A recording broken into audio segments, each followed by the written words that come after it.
खबरें जो आपको सीधे जोड़ती हैं हमसे, जिनका आपकी जिंदगी पर होता है सीधा असर।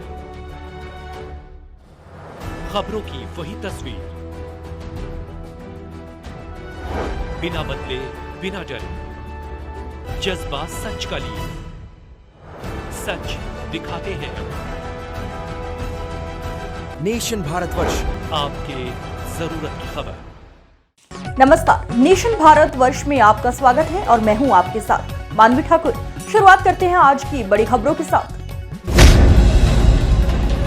मिर्जापुर पुलिस ने हाईवे पर लूट की वारदात को अंजाम देने वाले 2 शातिर लुटेरों को मुठभेड़ में घायल होने के बाद गिरफ्तार किया है। मौके से अवैध तमंचा, कारतूस व लूट का नगद पैसा, मोबाइल फोन, चेकबुक तथा घटना में प्रयोग किया गया बिना नंबर प्लेट का पल्सर मोटरसाइकिल बरामद की गई है। पकड़े गए बदमाश विकास पाल, सेमरी बागराय व विजय शंकर प्रजापति भौरहा, थाना कोरा, जनपद प्रयागराज के रहने वाला है। पकड़े गए दोनों लुटेरों पर कई मामले पहले से दर्ज हैं। पुलिस मुठभेड़, गिरफ्तारी व बरामदगी के संबंध में थाना कोतवाली देहात पर मामला दर्ज कर कानूनी कार्यवाही की जा रही है। विकास पाल पर प्रयागराज व मिर्जापुर के विभिन्न थानों में कुल 15 मुकदमे दर्ज हैं, जबकि अपराध की दुनिया में पांव पसार रहे विजय शंकर प्रजापति पर प्रयागराज में अब तक 5 मामले दर्ज हैं। इन्हें मंडलीय अस्पताल में भर्ती कराया गया है। जाँच करते हुए इन पर गैंगस्टर की कार्यवाही की जाएगी। इनके पास से अवैध सलाह भी बरामद हुआ है, जिससे इन लोगों ने पुलिस पर फायर किया था और जिसकी जवाबी कार्रवाई में इनके पैरों पे गोली लगी है। तत्काल उसके बाद इनको जिला अस्पताल भिजवा दिया गया, जहां इनका इलाज चल रहा है। आगे भी इस मामले में हम लोग प्रभावी कार्रवाई करेंगे और इंश्योर करेंगे कि गैंगस्टर एक्ट के तहत भी इनके ऊपर कार्रवाई। राधा रानी के घर बरसाने में लड्डू होली खेली गई और आज लठमार होली खेली जाएगी। लठमार होली को देखने के लिए देश ही नहीं बल्कि विदेशों से भी लोग आते हैं। बरसाना स्थित श्री राधा रानी मंदिर में 10 क्विंटल लड्डुओं की बौछार श्रद्धालुओं पर की गई और चारों तरफ होली का अद्भुत नजारा देखने को मिल रहा था। बरसाना की प्रसिद्ध लड्डू और लठमार होली में शामिल होने के लिए देश भर से श्रद्धालुओं ने यहां पर डेरा डाल दिया है। वहीं शनिवार शाम से ही बरसाना में वाहनों की एंट्री पर रोक लगा दी गई थी, जिससे कि भीड़ को मैनेज करने में किसी प्रकार की कोई असुविधा न हो। बरसाना की लठमार होली देश ही नहीं बल्कि विदेशों में भी विख्यात है और बड़ी संख्या में विदेशी पर्यटक यहाँ की अद्भुत होली को अपने कैमरों में कैद करने के लिए और इसका आनंद लेने के लिए आते हैं। जनपद आजमगढ़ में शहर कोतवाली क्षेत्र के चर्च चौराहे पर सपा के निर्वाचित एमएलसी शाह आलम उर्फ गुड्डू जमाली के काफिले में स्टंटबाजी करते हुए सोशल मीडिया में वीडियो वायरल हो रहा है। जिस समय आचार संहिता लग रही थी, उससे कुछ समय पहले की स्टंटबाजी का वीडियो बताया जा रहा है। अपर पुलिस अधीक्षक नगर ने शहर कोतवाल को जांच कर कड़ी कानूनी कार्रवाई का निर्देश दिया है। आपको बता दें कि जनपद आजमगढ़ में स्टंटबाजी का एक वीडियो सोशल मीडिया पर वायरल हो रहा है, जिसमें चौराहों पर खुलेआम ट्रैफिक नियमों की धज्जियां उड़ाई जा रही हैं। उस काफिले में बसपा से सपा में आए पूर्व विधायक नवनिर्वाचित एमएलसी शाह आलम उर्फ गुड्डू जमाली को बताया जा रहा है। वहीं अपर पुलिस अधीक्षक नगर शैलेंद्र लाल ने बताया कि इस पूरे मामले को शहर कोतवाल को जांच कर कड़ी कानूनी कार्रवाई के आदेश दिए गए हैं। समाजवादी पार्टी कुछ कार्यकर्ता कारों पर शहर में स्टंट करते हुए दिखाई दिए, क्या है पूरा मामला, क्या कार्रवाई? सोशल मीडिया के माध्यम से एक वीडियो संज्ञान में आया है, जिसमें एक गाड़ियों का काफिला जा रहा है। इसमें कुछ व्यक्ति खिड़की से गाड़ी के बाहर हैं और हाथ हिला रहे हैं। इसकी जांच इंस्पेक्टर कोतवाली को सौंपी जाएगी और नियमानुसार इसमें दंडात्मक कार्रवाई पुलिस के द्वारा की जाएगी। बरसाना के विश्व प्रसिद्ध लाडली जी मंदिर लड्डू मार होली का आयोजन किया जा रहा है। देश विदेश से लाखों की संख्या में श्रद्धालु पहुंचे बरसाना। प्रशासन ने सुरक्षा व्यवस्था के लिए किए पुख्ता इंतजाम। राधा कृष्ण के प्रेम में रंगने के लिए दूर दराज से लाखों की संख्या में श्रद्धालु बरसाना पहुंचते हैं और लड्डू मार होली के विहंगम दृश्य को देखने के लिए आते रहते हैं। दोपहर होते ही भक्तों का मेला श्री जी मंदिर में जुड़ जाता है और हाथ ऊपर उठाए राधे राधे की रट लगाए कपाट खुलने का इंतजार करते हैं। मंदिर के कपाट खुलते ही मंदिर में लड्डू मार होली का उत्सव शुरू हो जाता है। भक्त श्री जी के दर्शन कर उन्हें गुलाल और लड्डू अर्पित करते हैं। नंदगांव से कृष्ण स्वरूप शाखा सज कर बरसाने फाग बनाने आते हैं तथा गोस्वामी उन्हें बूंदी के लड्डू से उनका स्वागत करते हैं। इस दौरान पूरा मंदिर प्रांगण राधा कृष्ण के प्रेम में सराबोर हो जाता है, जिसके बाद राधा कृष्ण के भजनों का और होली के गीतों का मंदिर प्रांगण में स्वर सुनाई देने लगता है। मेरा नाम आकांक्षा है और मैं बरसाने की रहने वाली हूँ। लड्डू होली मतलब ये समझ लीजिए अब वो हो रही है जो एकदम ना श्री जी का प्रसाद है। इस होली को देखने के लिए ना दुनिया भर से लोग आते हैं और वर्ल्ड फेमस होली है। मैं आई हूँ मुंबई से और इस जो ये सुख है ना, इसका अनुभव करने के लिए मैं आज 1 महीने से तैयारी कर रही थी कि आना है। वर्किंग हूँ, छुट्टी लेकर आना और मतलब मैंने कहा कुछ भी हो जाए पर ये जो सुख है ना, इसका अनुभव मैं जरूर करूँगी। लड्डू होली मतलब मेरा तो पहली बार आना हुआ है। राधा रानी की कृपा से उनका आमंत्रण आया तो मेरा आना हुआ। लड्डू होली में प्रेम का रंग ऐसा बिखरा हुआ है, राधे कृष्ण के प्रेम का, भक्ति का, हर भक्त पे उनका रंग ऐसा दिख रहा है कि भीड़ में भी लोग आनंद ही आनंद में दिख रहे हैं। उनकी शक्ल पे सिर्फ आनंद ही आनंद दिख रहा है। इनमें भाव तो भक्ति का ही है और उत्साह भी है। अब उस तरह से जैसे आज पता चला लड्डू होली है तो उसी तरह हम आए। उसके बाद अभी ये भी पता चला कि कल लठ मार होली है, उसका और ज़्यादा उत्साह है। और ये देख के अच्छा लग रहा है कि युवा में सबसे ज़्यादा उत्साह है इस चीज़ का। युवा आजकल धर्मात्मक चीज़ों की तरफ ज़्यादा आकर्षित हो रहा है। बरसाना के विश्व प्रसिद्ध राधा रानी मंदिर में लड्डू होली के अवसर पर 3 बार हालत बिगड़ गए। लड्डू होली के दौरान भगदड़ में आधा दर्जन से अधिक लोगों के घायल होने की सूचना है। एक श्रद्धालु का तो मंदिर से जुड़े लोगों ने ही डंडे से सर फोड़ दिया, जिसका वीडियो भी सामने आ गया। वह किस तरीके से मंदिर और पुलिस की सुरक्षा व्यवस्था पर सवाल खड़े कर रहा है। वीडियो में देखिए किस तरीके से भगदड़ का माहौल है। श्रद्धालु मंदिर की बाउंड्री वॉल पार कर मंदिर में अंदर प्रवेश कर रहे हैं। भगदड़ में महिला और बुजुर्ग घायल हो गए, जिन्हें मौजूद मौके पर स्वास्थ्य विभाग की टीम ने उपचार दिया तथा 2 लोगों की हालत गंभीर दिखते हुए अस्पताल में भर्ती कराया गया। बरसाना में लड्डूमार होली का आयोजन चल रहा है और पर्याप्त सुरक्षा व्यवस्था के बीच श्रद्धालु दर्शन कर रहे हैं। कई जगह ये अफवाह भगदड़ की फैलाई जा रही है जो सरासर गलत है। भीड़ काफ़ी है परंतु नियंत्रित करके भीड़ को मंदिर में छोड़ा जा रहा है और दर्शन करने के बाद लोग निकल रहे हैं। सभी से अनुरोध है कि किसी भी तरह की गलत खबरों को प्रसारित न करें। भीड़ भाड़ ज़्यादा है। बीपीएससी पेपर लीक को लेकर अब बिहार से राजनीति गर्म हो गई है। तेजस्वी प्रसाद यादव ने आरोप लगाया कि भाजपा की सरकार जिस प्रदेश में है वहां पर पेपर लीक हुआ है और इसी को लेकर अब भाजपा की अनुसांगिक संगठन अखिल भारतीय विद्यार्थी परिषद ने भी सड़कों पर उतरकर आंदोलन किया है और बीएससी अध्यक्ष का पुतला फूंका है। अखिल भारतीय विद्यार्थी परिषद पटना महानगर के कार्यकर्ताओं ने महानगर मंत्री प्रियरंजन सिंह के नेतृत्व में भीखना पहाड़ी चौक पर बिहार लोक सेवा आयोग के द्वारा ली गई शिक्षक भर्ती परीक्षा का प्रश्न पत्र लीक मामले में विरोध प्रदर्शन किया और बीपीएससी चेयरमैन का पुतला दहन किया। प्रियरंजन सिंह ने सरकार को चेतावनी दी कि अगर उक्त विषय पर कड़ी कार्रवाई नहीं की गई तो उग्र आंदोलन और पूरे प्रदेश भर में प्रदर्शन किया जाएगा, चाहे इसमें दोषी जो भी हो उसको कड़ी से कड़ी सजा दी जाए। छात्र हित का हनन हुआ तो क्या कुछ मुद्दे लेकर आप लोगों ने पुतला फूंका है। आज जिस प्रकार से बिहार के अंदर बीपीएससी परीक्षा के 1 दिन पहले पेपर लीक हो जा रही है, यह बिहार के छात्रों के साथ काफी दुर्भाग्यपूर्ण है और उसकी जो भविष्य है उसको जिस प्रकार से यहाँ की सरकार खतरे में डाल रही है, उसी को लेकर आज विद्यार्थी परिषद ने बीपीएससी के चेयरमैन का पुतला दहन भीखना पहाड़ी मोड़ पे किया है। देश में सीएए कानून भले ही लागू हो गया है पर यह कानून बिहार में लागू नहीं होगा, क्योंकि बिहार में नीतीश कुमार की सरकार है और यहाँ सब कोई सुरक्षित है। यह बातें कोई और नहीं बल्कि जदयू एमएलसी खालिद अनवर ने कहा है। दूसरी बार एमएलसी बनने के बाद आज पहली बार मोतिहारी पहुंचे जदयू एमएलसी खालिद अनवर मोतिहारी स्थित बरियापुर मदरसा पहुंचे, जहां उनका स्वागत किया गया। वहीं मीडिया से मुखातिब होते हुए खालिद अनवर ने आगामी लोकसभा चुनाव में प्रत्याशियों के नाम की घोषणा को लेकर कहा कि चुनाव में नीतीश कुमार ही पहलवान है और वे जिसके सर पर हाथ रख देंगे वही प्रत्याशी हो जाएगा और बिहार की सभी 40 सीट पर जीत हो जाएगी। एनडीए में शिवहर सीट को लेकर कहा कि पहले से ही वह बीजेपी की सीट रही है तो इस बार भी बीजेपी के प्रत्याशी वहां से चुनाव लड़ेंगे।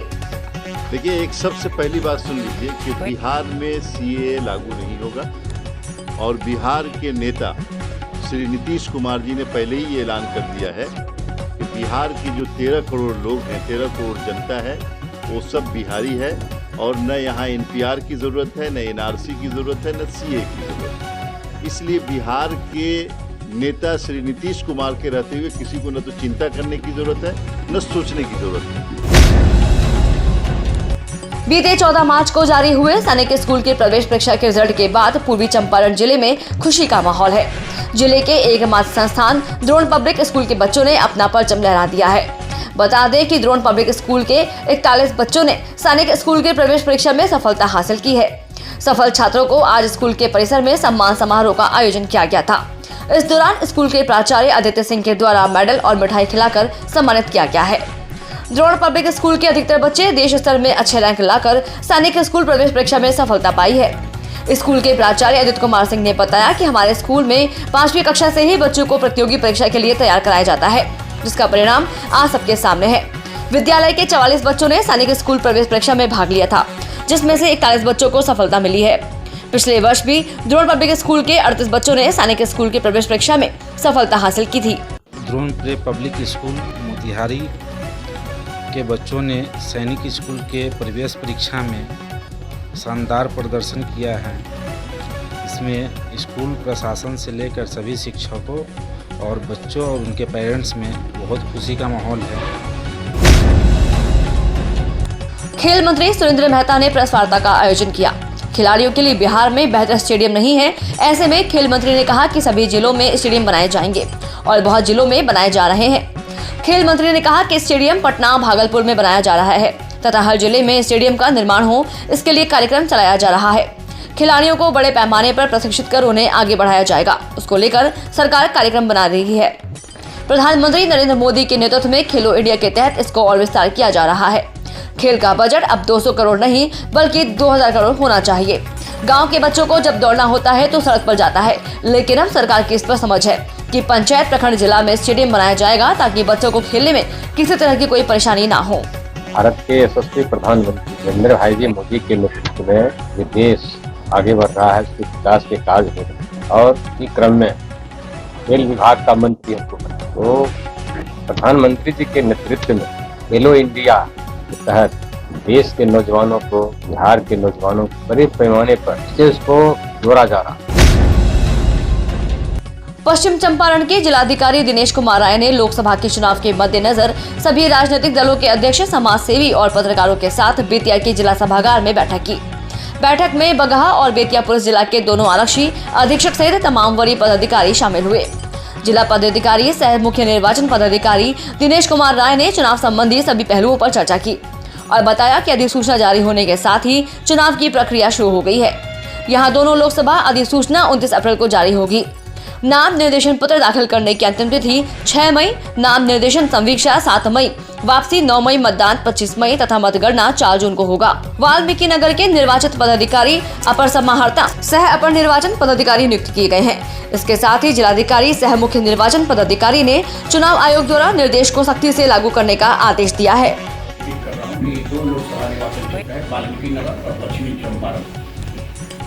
जिला निर्वाचन पदाधिकारी सह जिलाधिकारी की भूमिका में मैं हूँ और निर्वाची पदाधिकारी का जहाँ तत्वाधान है तो वाल्मीकि नगर लोकसभा निर्वाचन क्षेत्र के लिए हमारे राजीव कुमार जी अपर समाहर्ता ये निर्वाची पदाधिकारी रहेंगे और दूसरी पश्चिम चंपारण में बेतिया है, इसके लिए जिलाधिकारी पश्चिमी चंपारण में स्वयं होंगे। इलेक्टोरल बॉन्ड पर बिहार सहित पूरे देश में सियासत गर्म है। इलेक्टोरल बॉन्ड के मामले पर आरजेडी लगातार भाजपा पर हमलावर है। इलेक्टोरल बॉन्ड पर राजद के बयान पर जेडीयू प्रवक्ता नीरज कुमार ने पलटवार किया है। नीरज कुमार ने कहा है कि राजद जो अनाप शनाप बक रही है उससे अच्छा है कि पहले सुप्रीम कोर्ट के फैसले को आंख खोलकर पढ़े। सुप्रीम कोर्ट ने जो भी डाटा मांगा था वह सार्वजनिक है। लोगों को गलत जानकारी राजद के नेता देने में लगे हुए हैं। साल 2019-20 में चुनावी चंदे की जानकारी आरजेडी ने गलत बताई है। जदयू प्रवक्ता ने कहा कि एडीआर को आरजेडी ने जो जानकारी दी उसके मुताबिक उसे 2 करोड़ 50 लाख रुपए मिले, लेकिन इसी अवधि में एसबीआई से मिली डेटा के मुताबिक आरजेडी को 4 करोड़ 50 लाख रुपए मिले हैं। आरजेडी को पहले इसका हिसाब देना चाहिए। राष्ट्रीय जनता दल के नेतृत्व को इलेक्शन बॉन्ड की प्रक्रिया में माननीय सर्वोच्च न्यायालय के हस्तक्षेप का चश्मा खोलकर आंखें से आंख मैंने दवा देकर पहले पढ़ना चाहिए। माननीय सर्वोच्च न्यायालय ने दिनांक 17 मार्च 2024 को नोटिस जारी किया। 12 अप्रैल 2019 से पहले का होली खेले रघुवीरा अवध में होली खेले रघुवीरा समेत अन्य होली गानों पर बच्चों के कदम जमकर थिरके। मौका था चौक शिकारपुर स्थित आंकिंगम द्वारा होली मिलन समारोह का। कार्यक्रम का शुभारंभ दीप प्रज्वलन से हुआ, जिसमें बच्चों ने बढ़ चढ़कर हिस्सा लिया और होली के एक से बढ़कर एक गानों पर नृत्य की प्रस्तुति दी। सभी ने एक दूसरे को रंग गुलाल लगाकर होली की बधाइयां दी। इस अवसर पर संस्थान के अध्यक्ष ने कहा कि होली का त्योहार खुशियों एवं रंगों का पर्व है। इसे हमें सावधानी पूर्वक और इको फ्रेंडली रूप में मनाते हैं। इसके साथ ही बच्चों को अपनी संस्कृति से जोड़ने के लिए इस तरह के आयोजन समय समय पर होना बेहद जरूरी है। आज अंगिकम के द्वारा होली आयोजन किया गया है। इस पर्व को हम लोग ने बहुत खुशी से मनाया है और यहाँ हम लोग सब लोग मिलके गुलाल खेले हैं और बहुत सारा डांस किया और बहुत सारा मस्ती किए। बहुत मजा आने वाला है। फेस्टिवल स्टार्टिंग है और स्टार्टिंग से ही हम लोगों को इतना मजा आ रहा है। फेस्टिवल में और भी मजा आने वाला है। Ma'am thank you so much. आज हमारी संस्था अंगिकम में होली समारोह का आयोजन किया गया और ये बसंतोत्सव का आगमन हो चुका है। होली हम लोग एकता का प्रतीक है, भाईचारा का प्रतीक है, प्यार का, प्रेम का त्योहार है। ये एक साथ हंसी उमंग के साथ मनाते हैं। प्रदेश के डिग्री कॉलेजों में नए शैक्षणिक सत्र से ही इंटरमीडिएट की पढ़ाई पूरी तरह से अलग हो जाएगी। वहीं इसको लेकर एन कॉलेज में 11वीं के छात्र का एन कॉलेज से नाम काट दिया गया है। इनकी संख्या 2000 से अधिक है, जिसको लेकर आज सुबह से ही छात्र प्रदर्शन कर रहे थे। प्रदर्शन के दौरान लगभग 1 घंटे से एन कॉलेज का सड़क जाम था। पुलिस लगातार उन्हें हटाने का प्रयास कर रही थी, लेकिन वह नहीं हटे, जिसके बाद पुलिस ने हल्का बल प्रयोग किया। प्रदेश के डिग्री कॉलेजों में नए शैक्षणिक सत्र से ही इंटरमीडिएट की पढ़ाई पूरी तरह से अलग हो जाएगी। ये स्कूली शिक्षा का हिस्सा बन जाएगी। इससे इसी वर्ष से डिग्री कॉलेजों में 11वीं कक्षा में नामांकन बंद हो जाएगा। अभी डिग्री कॉलेजों में 11वीं कक्षा की पढ़ाई कर रहे विद्यार्थी 12वीं कक्षा की पढ़ाई भी उन डिग्री कॉलेजों में नहीं कर पाएंगे। उन्हें 12वीं कक्षा की पढ़ाई उच्च माध्यमिक विद्यालयों में करनी होगी। शिक्षा विभाग के मुताबिक राज्य के 1997 डिग्री कॉलेजों में इंटरमीडिएट की पढ़ाई बंद होगी। पाठक का ऑर्डर था 75% अटेंडेंस। सब लड़का पटना में घर लेके, रूम लेके, किसान का बेटा रूम लेके यहाँ पे पढ़ाई कर रहे हैं। सब ट्यूशन में एडमिशन ले चुके हैं। उसके बाद हम लोग कहाँ जाए छोड़ के सर? महानता में हम लोग कोचिंग में 2 साल का 1 महीना महानता में सरकारी +10+2 है महानता बगल में। एक सीट नहीं है। हम लोग कहाँ जाए सर? ये हम लोग को ऐसा चाहिए। हम लोग के पाठक और ये कौन सी बात करूँ? लोकसभा चुनाव घोषणा के साथ ही भीलवाड़ा प्रशासन भी अलर्ट मोड पर आ गया है। इसके तहत आज जिला निर्वाचन अधिकारी ने आचार संहिता को लेकर प्रेस वार्ता का आयोजन किया। जिसमें आचार संहिता पालन के साथ ही चुनावों की जानकारी प्रदान की गई। इसके साथ ही उन्होंने आमजन और राजनीतिक दलों से आचार संहिता पालना की अपील भी की। जिला निर्वाचन अधिकारी नमित मेहता ने कहा कि लोकसभा चुनाव को हमने पहले से तैयारियां शुरू कर दी थी। चुनाव घोषणा के साथ ही अब आचार संहिता लागू हो गई है। भीलवाड़ा में चुनाव अधिसूचना 28 मार्च को जारी होगी और नामांकन की अंतिम तिथि 4 अप्रैल होगी। इसके साथ ही नाम वापसी 8 अप्रैल तक जारी रहेगी और मतदान 26 अप्रैल को किया जाएगा। लोकसभा चुनाव की तैयारियों में प्रशासन काफी पहले से लगा हुआ था और 16 मार्च कल इलेक्शन कमीशन द्वारा लोकसभा की चुनाव की घोषणा के साथ ही आदर्श आचार संहिता लग चुकी है। MCC प्रभावी हो चुकी है। हमारे यहाँ जो निर्वाचन की अधिसूचना है वो 28 मार्च को जारी होगी। सभी लोगों को उम्मीद थी कि देश भर में हो रहे लोकसभा चुनाव के साथ ही उत्तराखंड के हरिद्वार जनपद की मैंगलोर विधानसभा में भी उपचुनाव हो जाएंगे, जिसको लेकर सभी पार्टियों के नेता चुनाव प्रचार में जुटे हुए थे।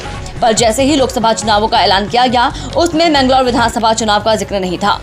वहीं मैंगलोर विधानसभा के पूर्व विधायक काजी निजामुद्दीन ने कहा कि उन्होंने स्वर्गीय विधायक हाजी सरवत करीम अंसारी को लेकर हाई कोर्ट में याचिका डाली हुई थी, पर उसे उन्होंने 25 नवंबर को वापस ले लिया था। पर इस पर भी चुनाव आयोग ने मैंगलोर विधानसभा के चुनाव का ऐलान क्यों नहीं किया, वह यह नहीं जानते। वहीं उत्तराखंड के मुख्य चुनाव अधिकारी ने प्रेस वार्ता के दौरान बताया कि मैंगलोर विधानसभा का चुनाव न्यायालय में विचाराधीन होने के कारण नहीं हो रहा है। क्या रह गई होगी, अब मैं नहीं कह सकता क्या प्रक्रिया रही होगी, लेकिन जो है